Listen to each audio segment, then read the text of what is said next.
Good morning बेटा। ये हम लोगों का चैप्टर 4 जो कि भारत के विदेशी संबंध है, इस चैप्टर का जो मेन थीम है, जैसे कि चैप्टर के स्टार्टिंग में आप लोगों को भारत की अंतर्राष्ट्रीय परिस्थितियां बताई गई हैं और उन्होंने अंतर्राष्ट्रीय परिस्थिति के अनुसार किस तरीके से भारत किन किन सिद्धांतों को फॉलो करता हुआ विभिन्न देशों के साथ अपनी विदेश नीति का निर्माण करता है, ये हम लोग अब पढ़ने वाले हैं। ठीक है बेटा, तो ये चैप्टर का स्टार्टिंग पोर्शन है जिसमें हम लोग इसके सारे जो प्लेटफॉर्म कहते हैं ना कि एक प्लेटफॉर्म तैयार कर रहे हैं। उसके बाद आप भारत और पाकिस्तान को भी पढ़ सकते हो, उसके बाद भारत और चाइना को भी पढ़ सकते हो और उसके बाद भारत और इजराइल को भी पढ़ सकते हो। ठीक है, तो यहाँ है बेटा सबसे पहले अंतर्राष्ट्रीय संदर्भ, यानी कि जब भारत आज़ाद हुआ था तो ऐसा क्या हुआ था कि भारत को अपनी विदेश नीति बनाते वक्त बहुत ज़्यादा दिमाग से काम करना पड़ा। ठीक है, तो यहाँ पर अंतर्राष्ट्रीय संदर्भ वाकई में जिस वक्त भारत आज़ाद हुआ बहुत बुरे, बहुत अलग हालात थे। अलग हालात क्यों थे बेटा? क्योंकि ये वक्त शीत युद्ध का समय था। 1945 से शुरू हो चुका था जबकि भारत 1947 में आज़ाद हुआ था। ठीक है, तो अंतर्राष्ट्रीय जो परिस्थितियाँ थी सब कुछ बेहद अलग था। ऐसी चुनौतीपूर्ण परिस्थितियों में भारत को आज़ादी मिली थी। ठीक है, तो सबसे पहले तो भारत अपनी संप्रभुता को तो देखे लेकिन विश्व की संप्रभुता भी उस पर कितना प्रभाव डाल रही है वो चीज़ अलग होगी। ठीक है, वही हम लोग आगे समझेंगे। और जो नए नए देश विकसित हो रहे थे, जो नए नए देश स्वतंत्र हो रहे थे, नव स्वतंत्र देश जिसमें भारत भी आता है, ठीक है, उनके सामने तकरीबन 2 मुसीबतें पूरा मुंह बाए खड़ी थी क्योंकि समझ में ही नहीं आ रहा था कि हम लोग क्या करें। ठीक, तो उस वक्त सभी के सामने कम से कम ये 2 समस्याएं तो जरूर थी कि सभी देशों की संप्रभुता का सम्मान करना। इतने शीत युद्ध के हालातों में, शीत युद्ध की परिस्थितियों में सभी देश अपनी संप्रभुता का किस प्रकार से सम्मान कर पाएंगे और औरों से करवा पाएंगे, क्योंकि सभी को अपना अस्तित्व खतरे में लग रहा था। ये आप लोगों ने वर्ल्ड वाली बुक में जो फर्स्ट चैप्टर उसमें पढ़ा भी था कि जो जो नए स्वतंत्र देश होते जा रहे थे वो सारे के सारे देश कहीं ना कहीं महाशक्तियों के साथ शामिल होते जा रहे थे अपनी ज़रूरत के हिसाब से या फिर अपने वो कहते हैं ना सुरक्षा के लिए उन्होंने महाशक्तियों का दामन थाम लिया था। तो सबसे पहले तो यही था कि क्या हम सभी देश एक दूसरे की संप्रभुता का सम्मान कर पाएंगे। संप्रभुता का मीनिंग होता है बेटा स्वतंत्रता। ठीक है, इसके बाद है शांति कायम करके अपनी सुरक्षा सुनिश्चित करना कि क्या वर्ल्ड के जो देश आज़ाद हो रहे हैं इनके अंदर शांति स्थापित हो सकती है। शांति स्थापित होकर क्या वो अपनी सुरक्षा को हमेशा हमेशा के लिए सुनिश्चित कर सकते हैं कि कभी कोई भी ताकतवर देश या उसका अड़ोसी पड़ोसी कभी उसके अंदर कोई इंटरफेयर नहीं करेगा। ये हालात वाकई में बड़े मुश्किल थे क्योंकि ये मुसीबतें जो ये 2 मुसीबतें लिख रखे हैं ये एक देश नहीं, अकेला भारत नहीं, बहुत सारे जो जो छोटे छोटे देश स्वतंत्र हो रहे थे सभी के सामने थी। ठीक है बेटा, और ऐसे में विकासशील देशों की समस्याओं को समझना बेहद ज़रूरी है। विकासशील जो विकसित हो रहे हैं, विकासशील उन्हें ही बोला जाता है। ठीक है, विकसित वो होते हैं बेटा जो विकास कर चुके हैं। ठीक है, जैसे आप लोगों का अमेरिका है। ओके, तो विकासशील देशों के सामने उस वक्त सबसे ज़्यादा प्रमुख ये बुरी परिस्थितियां थी, ये समस्याएं जो साफ साफ नज़र आ रही थी कि घरेलू और अंतर्राष्ट्रीय वातावरण बिल्कुल अलग था। ना तो ये अपने घर में सुरक्षित थे, ना ये इंटरनेशनल लेवल पर अंतर्राष्ट्रीय वातावरण शीत युद्ध का था, ना ये उन महाशक्तियों से सुरक्षित थे। यानी जो भी स्वतंत्र हो रहा था देश, उसमें भारत भी है, जो भी स्वतंत्र हो रहा था देश उसे अपनी अंदरूनी और बाहरी दोनों तरह की टेंशन खा रही थी कि पता नहीं वो सुरक्षित रह पाएंगे या नहीं। ठीक है, इसके अलावा आर्थिक और सुरक्षा की दृष्टि से मजबूर होकर उन्हें बड़े बड़े देशों के ऊपर निर्भर रहना पड़ा। क्यों? क्योंकि इनके पास संसाधन इतने थे नहीं। दूसरी बात, कोई पावर उसके ऊपर जबरदस्ती अपना कब्जा कायम करके बैठे वो ये चाहते नहीं, क्योंकि अगर इस तरीके से गए को आगे वो बोलने लायक भी नहीं रहेंगे। इसलिए वो सुख शांति से, बड़े प्यार मोहब्बत से, मजबूरी ही सही, लेकिन ये विभिन्न देशों के साथ शामिल होकर अपनी सुरक्षा को सुनिश्चित करने लगे, अपने आर्थिक विकास को सुनिश्चित करने लगे थे छोटे छोटे देश। ऐसी परिस्थितियां थी, ऐसे हालात थे वर्ल्ड के। लेकिन इन हालातों में, जो कि हमारे दो खेमों में दुनिया बढ़ चुकी थी, यूएसए और यूएसएसआर, पढ़ा हुआ आप लोगों ने।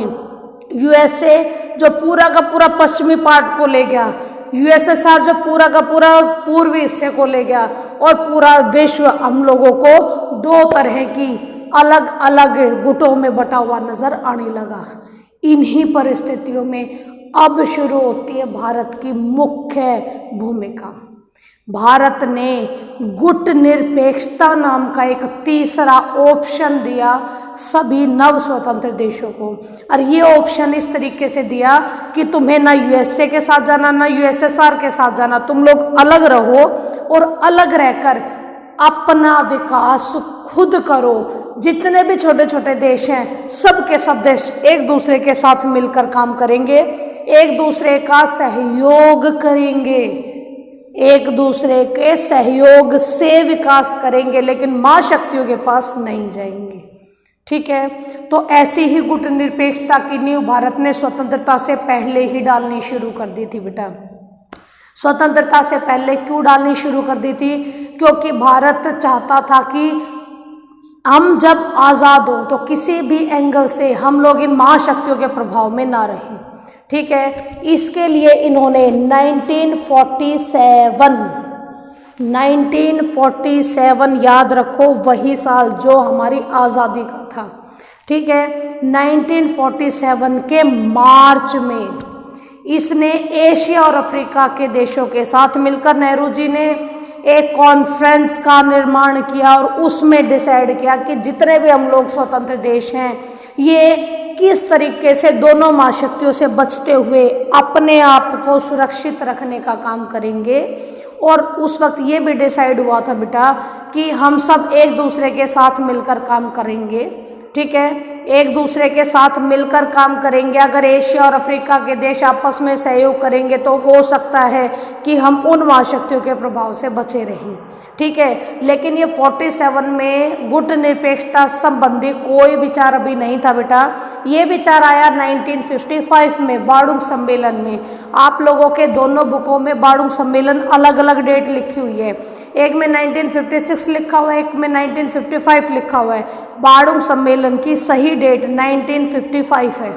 ठीक है, और इस 1955 में जब ये बार्डुंग सम्मेलन इंडोनेशिया में हुआ, इंडोनेशिया याद करो, रखो, इंडोनेशिया के एक शहर का नाम है बार्डुंग। इस बार्डुंग शहर में भारत ने, मिस्र ने और यूगोस्लाविया ने, इन तीनों ने मिलकर बार्डुंग सम्मेलन में, तीनों फ्रेंड थे, इन्होंने डिसाइड किया कि हम लोग इस तरीके का निर्माण करेंगे, ऐसा गुट बनाएंगे जो इन महाशक्तियों से बिल्कुल परे होगा। इसी पर काम करते हुए 1961 में इन्होंने गुट निरपेक्ष का निर्माण किया। उसके साथ दो देश और जोड़ दिए, आप लोगों का घाना और इंडोनेशिया। ठीक है, और बेलग्रेड में इसका पहला सम्मेलन हो गया था। तो ये अंतर्राष्ट्रीय परिस्थितियां थी जिसमें भारत ने और देशों के सहयोग से अपनी एक अलग पहचान बनाने में कामयाबी पाई थी। अब एक अलग पहचान बना तो ली, ये बात तो इजी है, लेकिन इस पहचान को कायम रखना बहुत मुश्किल है। ठीक है, अब इसी के चलते देखो बेटा, गुट निरपेक्षता की नीति भारत ने अपनाई। भारत ने इस गुट निरपेक्षता की नीति में साम्राज्यवाद और उपनिवेशवाद की साझी लड़ाई लड़ी। यानी कि जो जो देश साम्राज्यवाद के प्रभाव में थे, किसी ताकतवर देश के उपनिवेश थे, उनको आज़ाद कराने में उनकी हेल्प करी।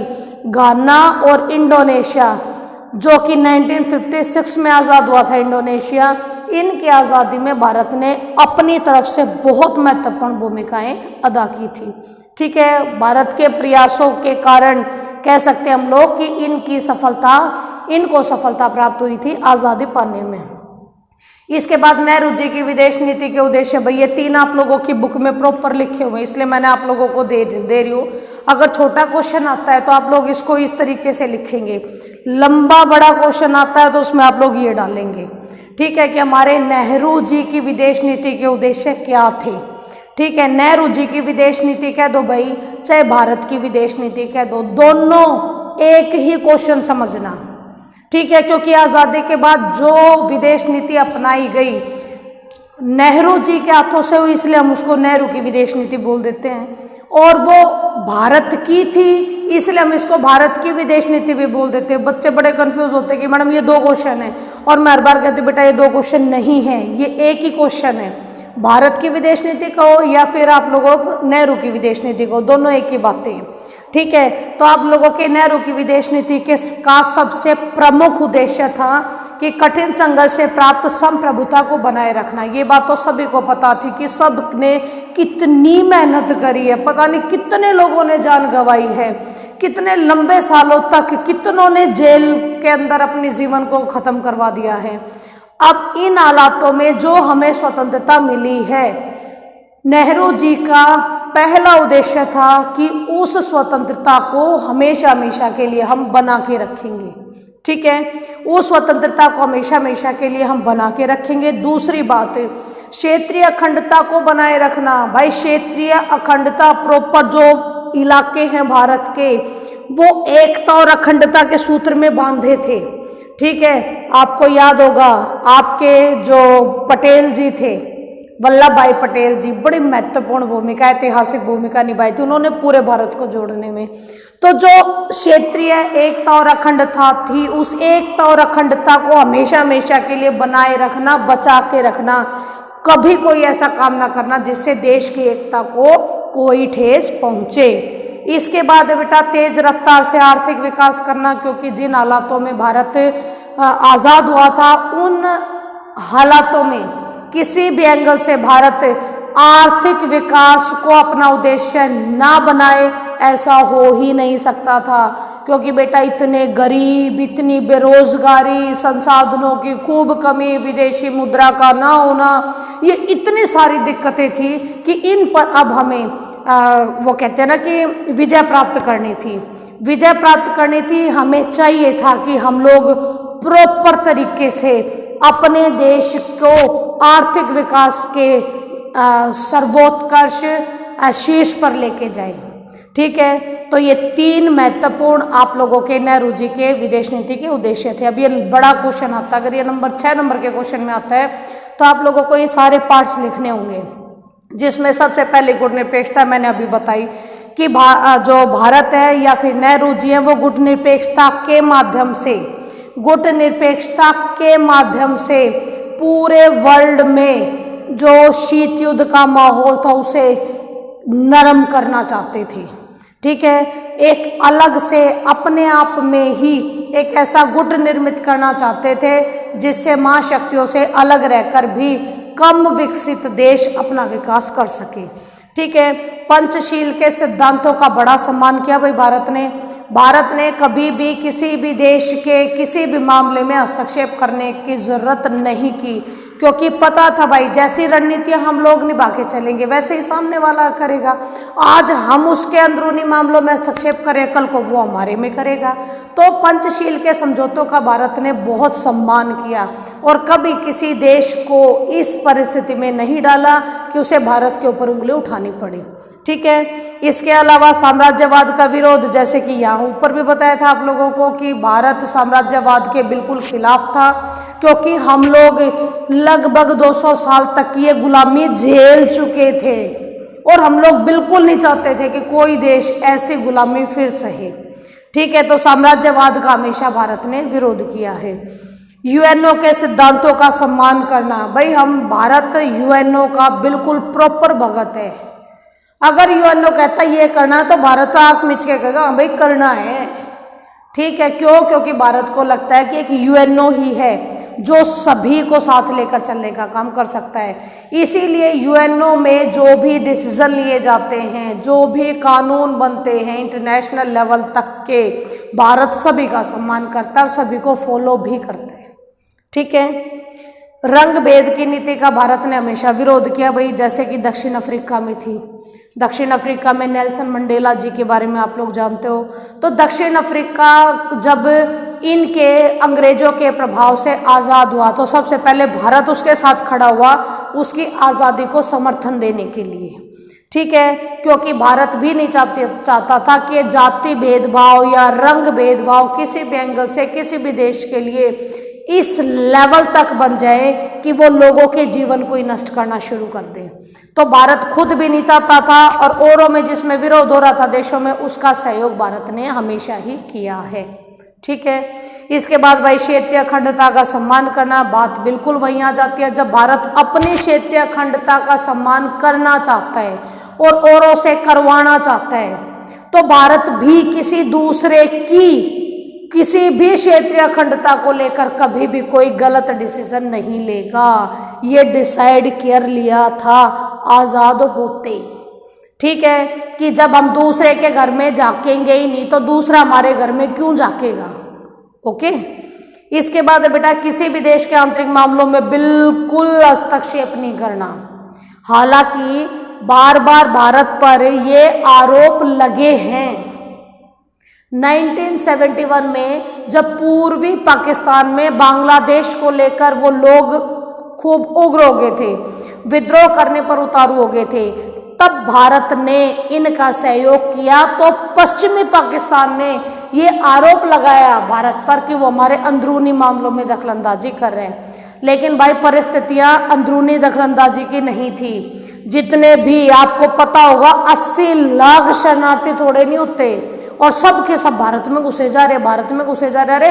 भारत में जो मूल निवासी हैं, जो वहाँ के प्रॉपर रहने वाले हैं, उनकी संख्या तो होगी कम और जो बाहर से आने वाले शरणार्थी वो हो गए ज़्यादा। आपके असम का त्रिपुरा का बेड़ा गर्क कर दिया था, तो कैसे में भारत नहीं बोलेगा। तो जो भी आरोप लगाया जाता है ये बिल्कुल गलत है, ठीक है। भारत ने कभी नहीं किया, लेकिन अपने फेवर में बात अगर है तो भाई हमें तो काम करना ही पड़ेगा। लेकिन नॉर्मली भारत कभी भी किसी भी देश के आंतरिक मामलों में कोई हस्तक्षेप नहीं करता है, ठीक है। इसके बाद बेटा अंतर्राष्ट्रीय कानूनों का सम्मान करना, बिल्कुल इंटरनेशनल लेवल पर अगर पर्यावरण से रिलेटेड, आतंकवाद से रिलेटेड या किसी भी शांति व सुरक्षा से रिलेटेड कोई भी कानून बनाया जाता है, चाहे उसे सुरक्षा परिषद मंजूरी दे, चाहे उसे यूएनओ का महासचिव मंजूरी दे, किसी भी दे, जो भी अंतर्राष्ट्रीय कानून बनता है विश्व की शांति के लिए, भारत उसका सम्मान करता ही करता है, ठीक है। आई होप बेटा आप लोगों को ये विदेशी संबंधों वाला जो स्ट्रक्चर है ये समझ में आया होगा, ठीक है। अब रहेगा इजराइल वाला। नेक्स्ट वीडियो आप लोगों को भारत और इजराइल के रिलेशनशिप की मिल जाएगी, ठीक है। Thank you very much.